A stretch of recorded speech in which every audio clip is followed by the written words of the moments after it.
Today. Thank you everyone so much for coming out. We've had such a fabulous turnout. It's so great to see you all here. A big thank you to all of the authors that read for us today. Marisa, Labozzetta,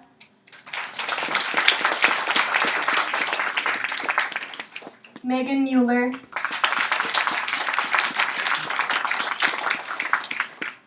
Geza, Tatrallyay, Fishman, Marino, Tuzi, Paci, Beissel, and Banoo.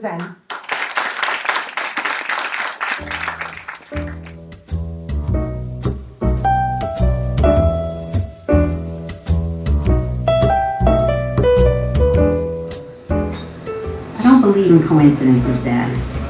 I believe this man came to you to help you, just as I believe that little girl was his granddaughter, and yours. That her father did not refute her statement was the best he could do, the closest he could come to acceptance. Suddenly, none of it seemed of much importance to him, not Harlan and their relationship, not even the fact that Jill might have been reincarnated. He was far beyond that. His brittle morning anxiety had given way to stoic calm. The secret was out. The greatest mystery of his life solved. Marco had crossed over to join those who know what everyone longs and yet fears to discover. Thanks very much. Thank you very much to Michael and Gabriel and Anna.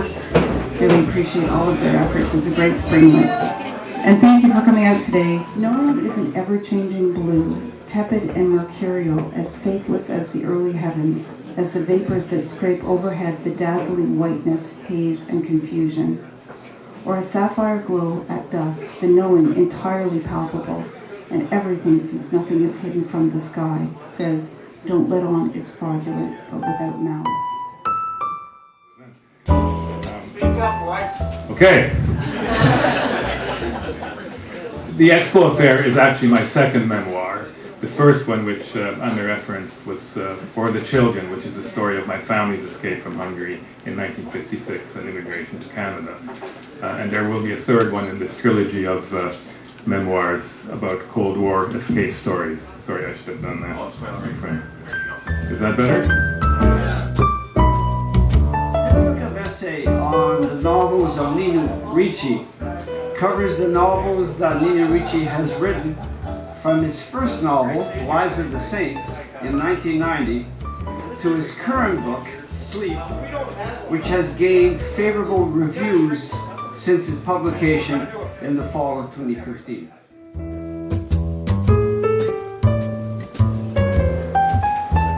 The sun rays shone on the windshield and would have blinded them with its glare except for their ray bands and the angle of the rays themselves.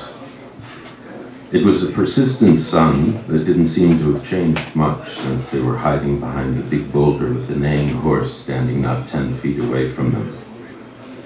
Wilbur Eduardo, his eyes shut behind the lenses of his sunglasses, seeing there on the lids of his eyes like two movie screens projecting one expanded cinemascope picture for him.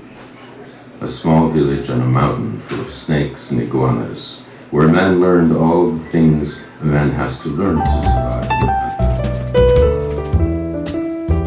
Can you measure their pain or their mother's grief? A spider has hung a row of raindrops out to dry between ferns, trapping in each a world where everything is upside down. Trees dance on clouds, the rain jets up in countless sputtering fountains, and I hang by my feet from a patch of earth lost in a wobbling globe. The wind bends and stretches the trees, bends and stretches my legs, then plucks me off the line, drops me. I fall head first, spatter on the ground, and lie shattered among fragments of forest and sky. Thus, images shatter in the rain's eyes, just like the credulous images that shatter in the breaking eyes of children. Talk About God is a collection of 8 stories. Some of them are serious, some of them are not so serious. For example, the first one, Reading Boot Camp, is about young recruits at an actual Marine-like boot camp who go through basic training in order to become an elite cadre of readers.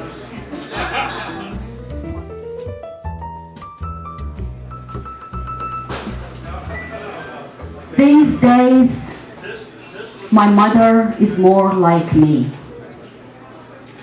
Life is a burden. She divides between birds and trees.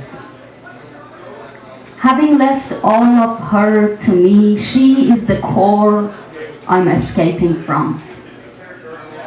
Memories of forgotten deeds erupt from her mouth.